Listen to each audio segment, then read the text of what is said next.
Let's begin. Kumlen and the Black Gemara. We are up to Masechta Tainis Daf Yud Amid Aleph, the very top of the page. We learned Eretz Yisrael Nivras Tchila. First, Eretz Yisrael was created, and then V'chola Olam Kula Nivra B'Seif, and then the rest of the world was created afterwards. Because the main part of the world is Eretz Yisrael, and the rest came afterwards. Nema, because it says a pasuk Ad Loi Osa Eretz. The chutzas, before he made the Eretz, which is Eretz Yisrael, and the chutzas, and then he made beyond Eretz Yisrael. So we say Yisrael was created first. Eretz Yisrael, Mashka Oisa Kodesh Baruch Hu Ba'atzmai. When it comes to this rain, Eretz Yisrael, the Eibusha makes it rain itself. In the last couple of days, it was heavy rains. And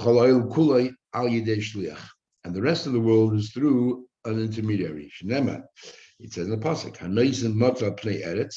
He places the rain, he gives rain on Eretz Yisrael, and then he sends the water off everywhere else, outside of Eretz Yisrael. Eretz Yisrael, Yisrael drinks the rainwater, the rest of the world gets from the remnants, the leftover. Shenemah says, he places the same pasuk, he places the rain on the ground, and then the balance of the water goes to everywhere else. Eretz Yisrael is first, everyone else afterwards. And then it says, this is compared to a person. He's trying to create cheese. He takes the cream, the cheese part, and leaves behind the whey. And that's what the rest of the world has. So the quality of the rain in Israel is superior to the quality of the rain in the rest of the world. We learned before that the water goes up to the water, the salty water goes up to heaven, and there it gets sweetened. The matkin Haman of it. What happens when it goes up to the heaven? The water comes back down, but this time it's drinking water. You can also use it for vegetation and so on and so forth. Says the Gemara Menole, how do you know?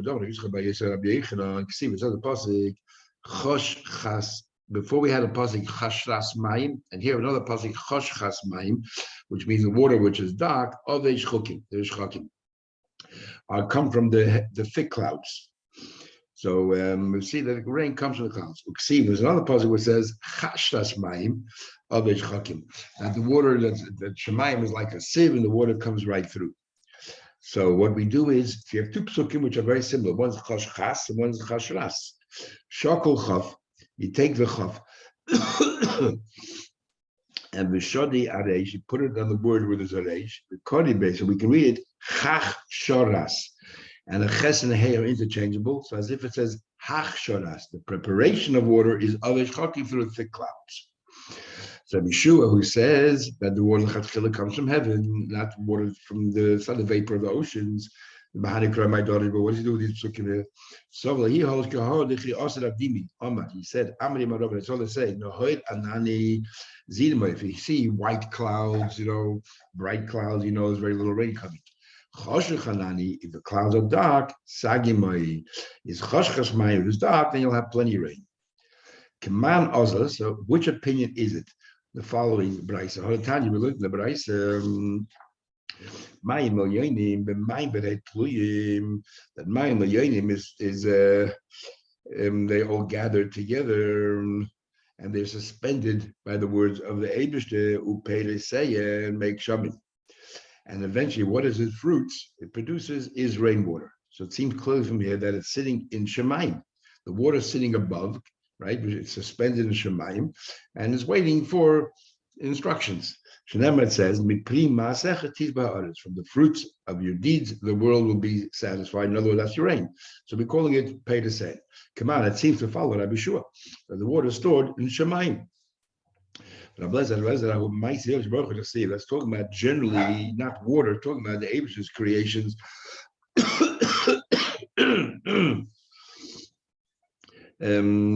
So the regular, generally, the Abish's activities, not talking specifically about water. The rest of the world, they get the leftovers of the water of Gan Eden, and that's where our rain comes from. Remember, it says the Nor Yotzim Eden is a river that goes out of Eden, and then it waters the garden, and from there it spreads to the four rivers, and so on. So we see all the rains come from there. Tana mitamtzis base kur shoise traka. From the leftovers of a base kur, which is equivalent of 30 saw, is you have enough water to water 3 kavin, which is a 60th of a base kur.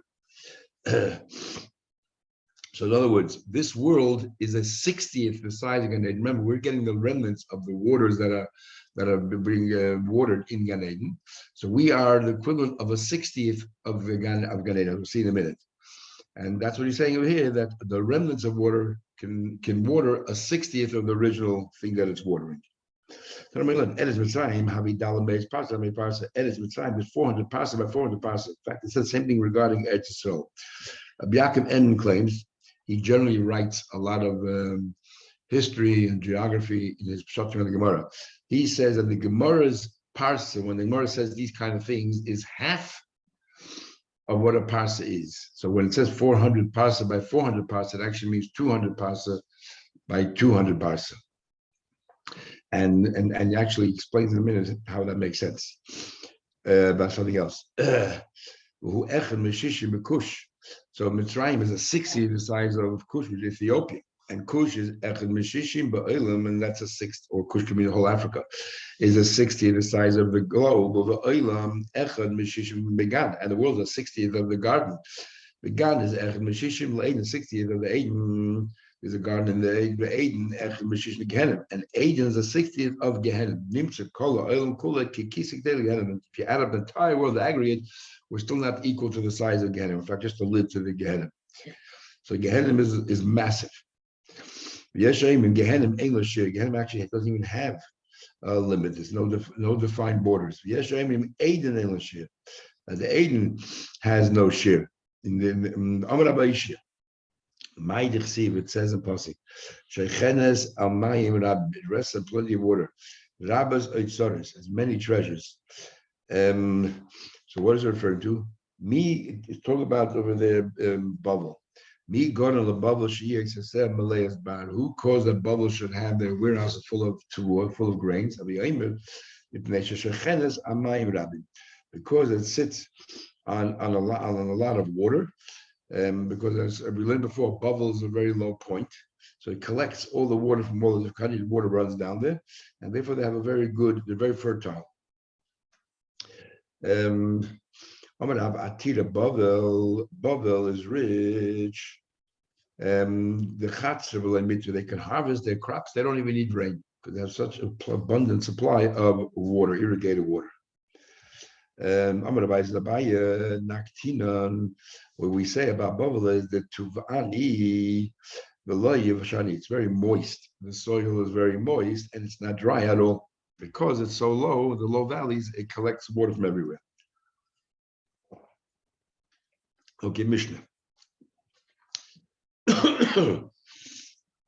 The Gimel, the Macheshvik, we learned before about Maskini. When you start mentioning saying Talmud, we said we had big machlekes, 5 opinions. We concluded that Shmini Atzeres we begin. But when do we start saying the same Talmud to the Rocha? So we say as follows: "The Gimel b'Ma'acheshvan shoyles akshavim." According to the Tanna Kamma, which is Rameh, the 3rd day of Cheshvan, we begin asking for rain.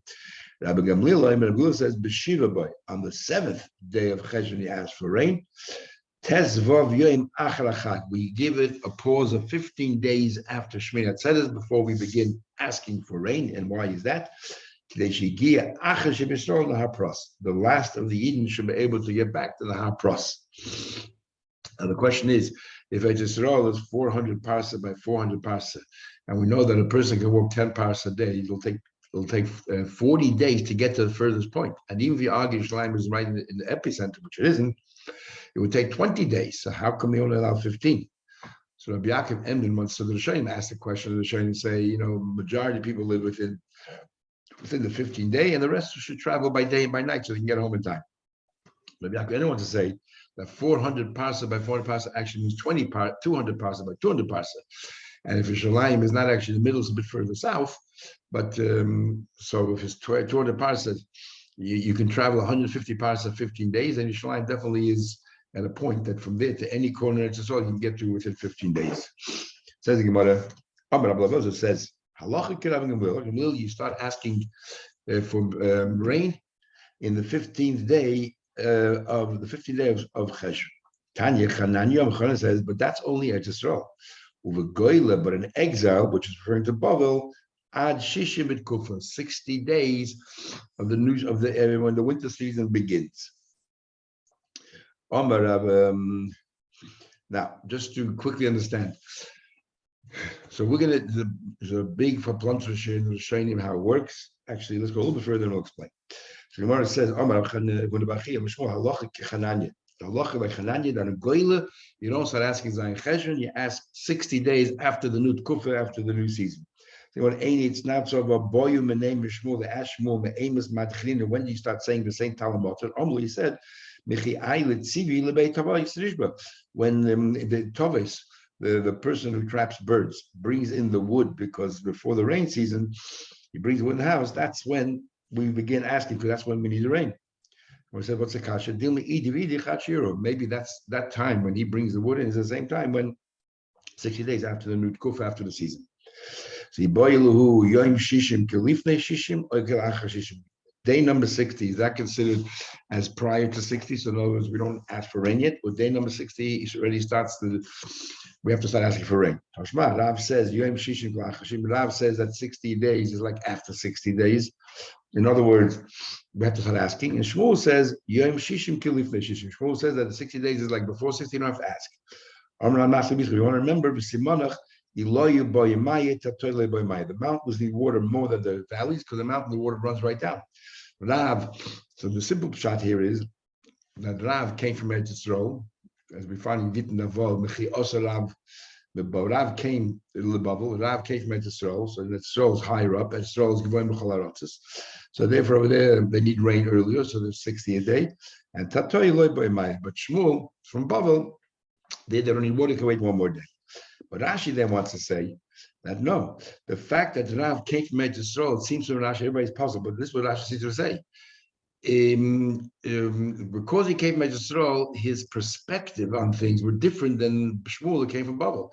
And because Eretz Yisrael, they needed rain earlier, therefore, even though he lived in Bavel, that's how he saw it. He needed rain earlier. Shmuel, who never was Eretz Yisrael, who was always a Bavel, thought that no, that we need the what do you call it? We don't need the rains that quickly. So in other words, their background influenced the way they paskin halach as well. Unfortunately, I have a hard time understanding that, but that's what it seems from Rashi. Rabbi Yaakov Emden wants to say again that Rav does not do with that. Rav was in Surah and Shmuel was in the Pumpadissa and Herdoyi. He says that Surah was mountains and Pumpadissa and Herdoyi were low-lying land. So that's what he means. Rav was in a part of Babel that was high up, therefore they needed the rain sooner. Shmuel was in Herdoyi, then Pumpadissa, which is low-lying ground, and therefore he didn't need the rain that much. That's how he lives. And Amar Papa Hilchasa Yom Shishim Kilacha Shishim, the 60 days, like after 60, we have to start asking 60 a day. Today we stop on December 5. Now we know that, okay, how Australia decides their seasons, I have no idea. 1st of September, the 1st of December, what is it exactly about the 1st of September? Absolutely no clue. In the rest of the world, it's the 21st of the month. And what happened here is as follows. So if it's the 21st of the month, when let's say the new season begins, and we're talking about the Northern Hemisphere now, when autumn begins the 21st of the month, then if you go 60 days later, it should be November 21st, not December 5th or November 22nd. So the pshat is as follows. So you have the Julius calendar and you have the Gregorian calendar. So Julius Caesar made a calendar and they worked on that the year is 365 days and a quarter, 365 and a quarter days, and that's why every 4 years there was a leap year. And that's how it worked. However, and a little bit. However, came along Gregorian in the 1500s, and he said no. Gregory came along and said that's not true at all, because in fact it's a little bit less than a quarter day. So what he did was, and therefore the season is being pushed out by 10 days. The first thing he did was on October 5th, he took off 10 days, he jumped to October 15th. Took 10 days off the calendar. Came October 15th. But the Eden continued with the old calendar. We continue with the old solar calendar. So therefore, October, what do you call it? October 5th, became October 15, 10 days later. Then another thing that he changed was that a leap year will only be every 400 years. Every 400 years, February is 29 days. Not every 100 years the way it was before. So every time, so we lost, because we still follow the old calendar, we lost 3 more days from the 1500, actually 4 more days. So we lost 4 more days, and that's why we went, but we only counted 1 day. The year 2000, because it's 400 years, and so both calendars agree to have a leap year. February should be 29 days. But otherwise, they argue about the other years at 100-year mark. So 3 more days. You take from November 21st, which is supposed to be, let's say, the season became December 2nd, and then you have to add those 3 days that we continue the old calendar, which was taken out, so it becomes December 5th. And that's why we start December 5th. In 2021, it'll become December 6th, and so on and so forth. Now, the big machlekes Rishonim is, so what happens now in Eretz Yisrael? Because before the Gemara said, if you remember, that in Eretz Yisrael, in the times of the Beis Hamikdash, they waited till the 7th of Cheshvan, but otherwise they should start right after Sukkot. So what about today? So you have big machlekes Rishonim. For those Rishonim who say that right after Shmini Atzeres, they should start saying Talmud Roch in Eretz Yisrael. And the others say, because we had another answer to the Gemara there, that if you have fruits in the desert, so you want to be able to go out there and come right back, Peiros Bedabra, so that's another reason why you wait till the 7th. So therefore they want to say that in Eretz Yisrael, maybe you should wait till the 7th, which is what we do. But Bavel, you wait 60 days afterwards. What about other places around the world? Do they follow Eretz Yisrael? Do they follow Bavel? Which is interesting. In Halacha, even though big machlekes are showing whether the rest of the world should do it according to when their needs are, or should they just follow blindly Eretz Yisrael, follow blindly Goyle, Bavel, which is what we do. We follow blindly Goyle, we follow Bavel. And so it's interesting. We have a choice of following Eretz Yisrael or Bavel. We all follow Bavel rather than Eretz Yisrael. Then the Rishonim say, but if your place needs rain different times, should you start saying, we say Talmud Roch? Even though in Halacha we still are fixed and we followed everybody else, but if you did say Talmud Roch at a time when the rest of the world didn't, you don't have to repeat your Nesser, because in your local area, if you need a rain, then it's not a problem. Okay, next Mishnah. What happened to Gia Zayin Cheshvan LeYodek Sham? It came now the 7th day of Cheshvan, and it didn't rain. The 17th day of Cheshvan, it didn't rain. Now this is period. Remember, if you learned before, according to Rameir, the 3rd, the 10th, and the 17th. Remember, you had 3 different rain seasons. For 3rd is the first rain, then you had the second rain, you had the Shina, the Shnia, and then you had the Shlisha, the 17th. And the 3rd one is when we start fasting. If it still has rain, that's when we start fasting. So what happened is, it came the 17th day, it didn't rain. So then his chilu hayechidim esad, only the individuals, which we'll see the Gemara Tamid Chamim, they're the only ones that fast, and they only fast by day. Gimel Tainis, 3 fast days, Monday, Thursday, Monday. Oichlin, they can eat at night. It's not like Tisha B'Av, they can eat the previous night. Umutarim malachid, a lot of work. Uvrechitza v'sichin, everything which is forbidden on Tisha B'Av does not apply then. Uvetash v'shamita. What happens? A week goes by. Higia Rosh Chodesh Kislev. It came out Rosh Chodesh Kislev LeYodek Shamim, and this is like according to Rav Yossi, that's the 3rd rain. Is Rosh Chodesh Kislev, and it didn't rain. Now it gets a bit more serious. Is Bezdin and Goyzin and Shalosh Tainis Al Hatzibur. It's the same laws of the 3 Tainis, but now it's not just a voluntary basis for the Yechidim. Everyone has to fast. But again, all those things which are forbidden, like wearing shoes and all that, on Tisha B'Av doesn't apply. Says Gemara, when you say Man Yechidim should fast if it comes the 17th day of Cheshvan. Man Yechidim, who are these individuals? Amar was Rabbanan, the Rabbanan. These individuals are the Rabbanan, rabbis. Amar Rabbanan Yechidim is on the Shalosh Tainis. When do they fast? Sheni Chamish, Sheni Monday, Thursday, Monday. My Kamashman, what do you try to tell us that the fast day should begin on a Monday? To name you already and go easy time. You never start fasting on a Thursday. Generally, we translate Hafkiyah Sharim is to we don't want to increase the prices, because people will say normally Thursday you buy just for Shabbos. Now you're buying an extra heavy meal for Thursday night. So they think this is so they think that there's some kind of something happening in the world and there's a shortage. So therefore they increase the prices. But Rashi actually says here lahafkia shor, very interesting, which is what's happening now in Australia, probably in the whole world. It says Rashi says here lahafkia shor. What they do is, you can buy today, let's say potato chips in America hasn't really gone up in price in 40 years. But what did change is the size is getting smaller and smaller. It used to be 200 grams, 150 grams, 100 grams. Now it's 25 grams, maybe even less now. 25 grams, all the same price. But that's an increase in price, but you don't realize it because you're still paying the same amount of money. The Rashi says Havkir Shor means you're changing the measure and you're reducing the measure, keeping the price the same, which is interesting.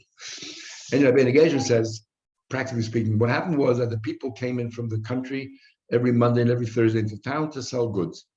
They went around. So on Tuesday, you decided, you know what, Thursday, we're going to start fasting. They come in on Thursday.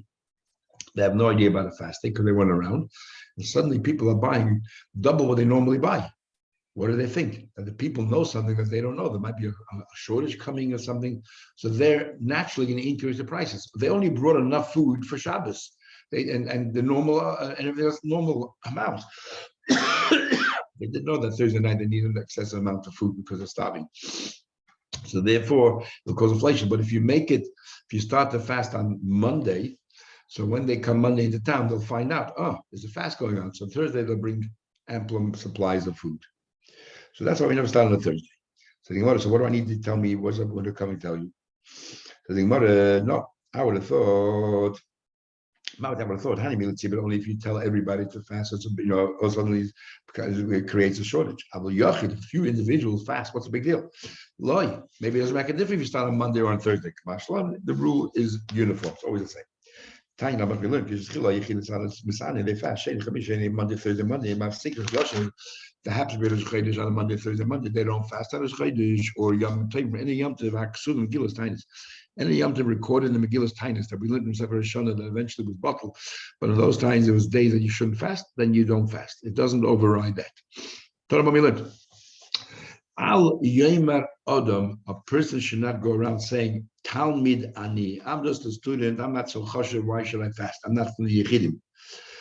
Ain't no role is Yachid. You shouldn't say that. Called Talmidei Chachamim Yechidim. Every Talmid Chacham is called an individual. And therefore, they all have to fast.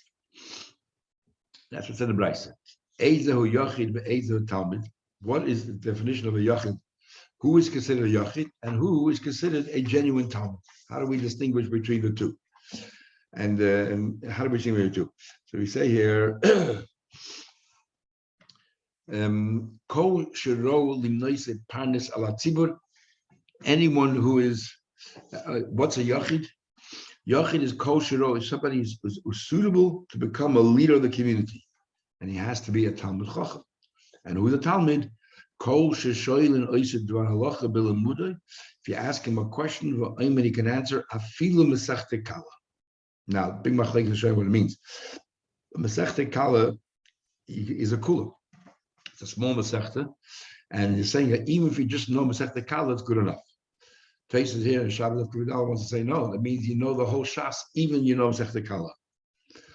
So a parnas has to be even, and what's a parnas that you're even higher than that? That I guess you know everything else much more le'iyim. The Ran says an interesting thing. I used to hear a vort, and I see now the Ran says it. There used to be a vort that how the generations evolved. A Yudea Sefer. Years ago, a Yudea Sefer meant somebody who knows the whole Shas. He's a Yudea Sefer. He knows the Sefer. He knows the books. Later on, he doesn't know the whole Shas, but he knows big sections. Then it became he doesn't know even big sections, but he has a general idea what's going on. And today they say Yudei Sefer is he knows that a Shas exists. The Ran says over here, amazing. He said the difference between a Yachid and a Talmid is that a Yachid knows all the learning, and a Talmid is someone who knows that Masechta Kala exists. That's all he has to know. If he knows there's a Masechta Kala, because most people don't know there's such a Masechta called Masechta Kala. It starts off Kala, B'lei Bracha is a Kala B'lei Chuppah is Kenida B'lei Bracha. And Masechta Kala is in the back of Gemara Avodah Zarah, all these tiny little Masechtas. Anyway, tell them what we learned.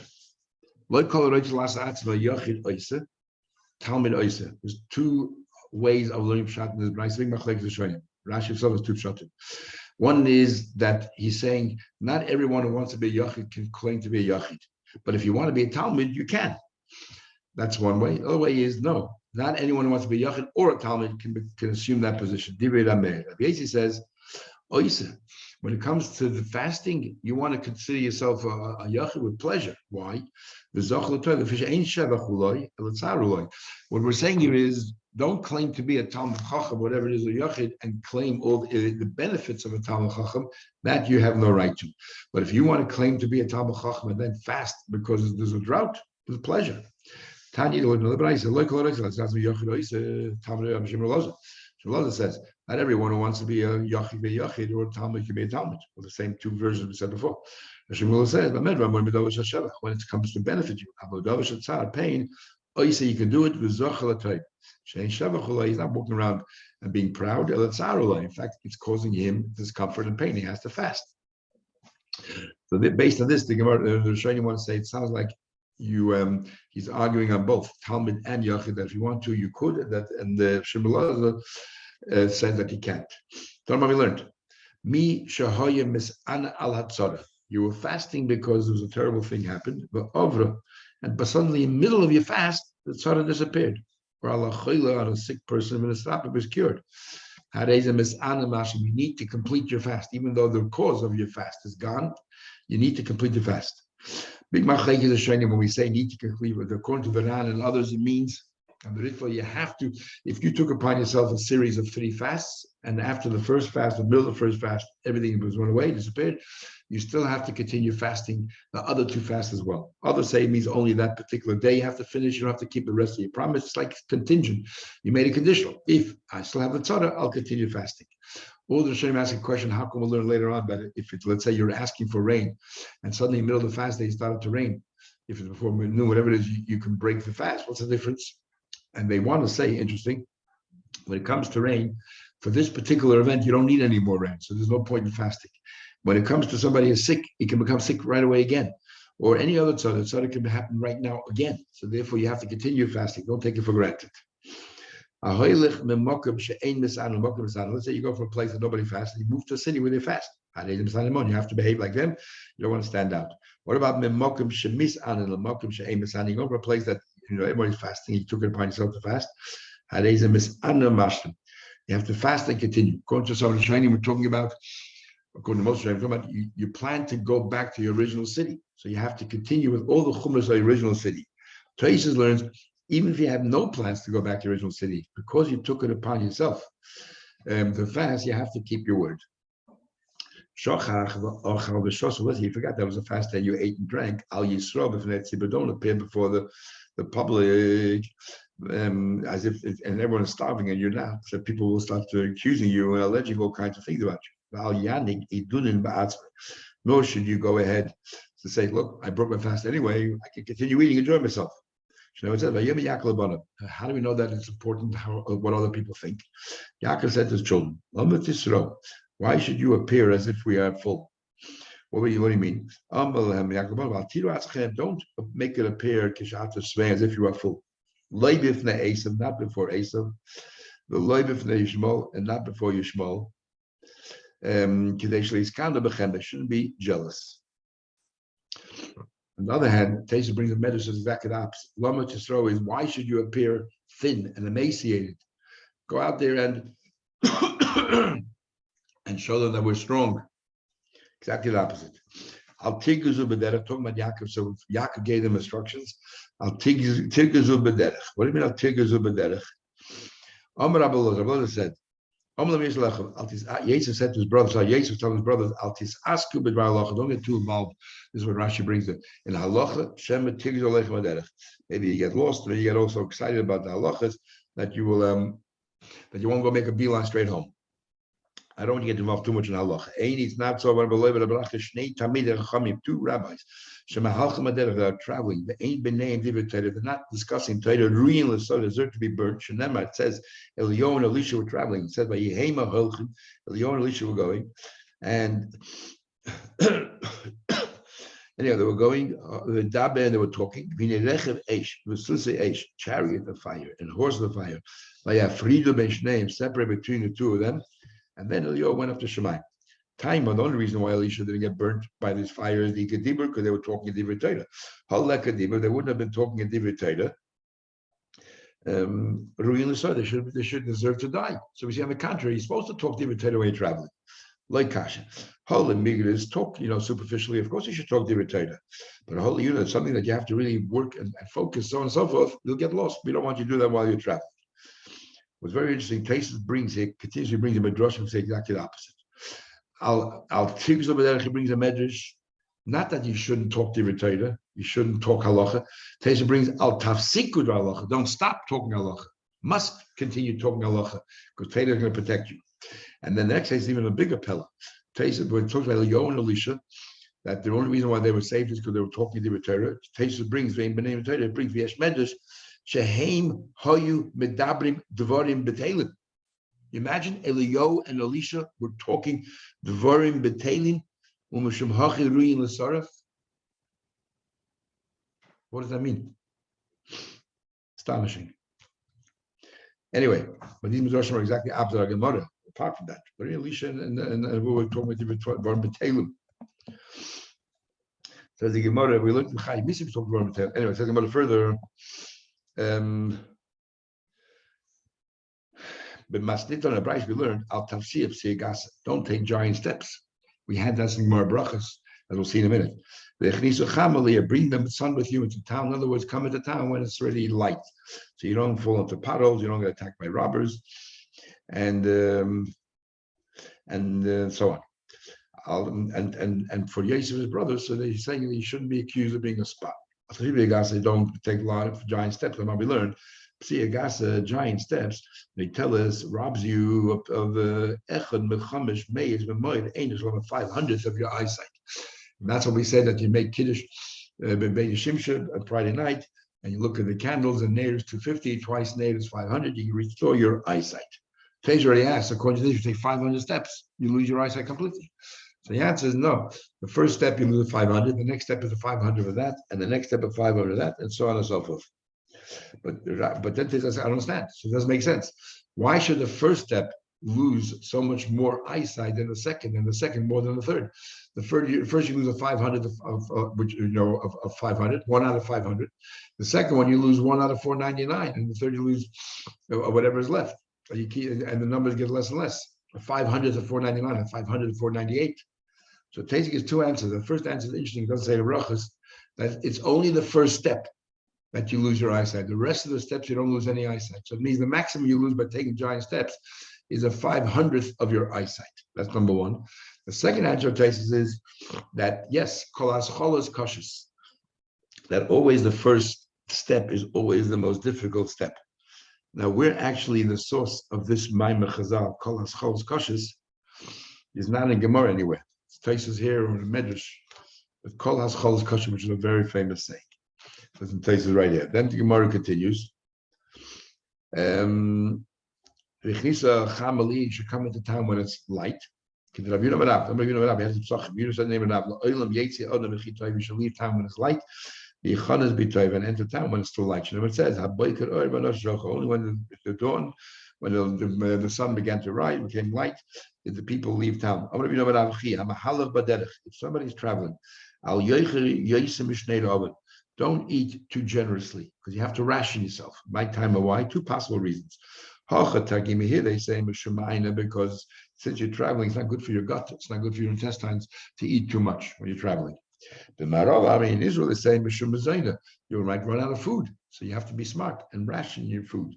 My benai, what's the difference? In a case where you only have one problem, not the other. For example, the Yosef Bari is sitting on a boat, so there's no, you're not really traveling, but there's still a problem that you might have a shortage of food. So you need to ration because of shortages of food, not because of problems with your gut. Inami or because you go from one hotel to another hotel. There's no problem with food. You can stay over in hotels, but since you're still traveling, it's not healthy to eat too much. Now, Papa himself, called Parsa, Ochil Chodarifa, he had a healthy appetite. We eat an entire loaf of bread every 4 kilometers. Cassava, why that? He didn't worry about rationing. He believed that the reason is Shemayana because of your gut, because of the intestines. But we're learning more about Mitzvah that he was a very, very heavy person. Him and Abu Rebbe were very heavy people. And therefore, he was convinced that his gut won't be affected at all by how much he eats. I'm going to be talking about hunger. I'm going to give it up. If you go out, even though you can afford it to eat, but if you see everybody else is suffering, you decide to suffer with them and eat less in a time of famine. Nitzel memisa mishuna. You will be protected that you won't die prematurely. And as Rashi says, the Malach HaMavis normally dies of old age, and this way you won't die from other alternative ways, forms of death. It says in the pasuk, "Berav through hunger, you'll be redeemed from death." How can hunger, with hunger, made of the place? She said from hunger. The reward for not eating too much in time of famine. You'll be saved from a misa from an unnatural death. We'll stop here and continue tomorrow. Everyone have a good day.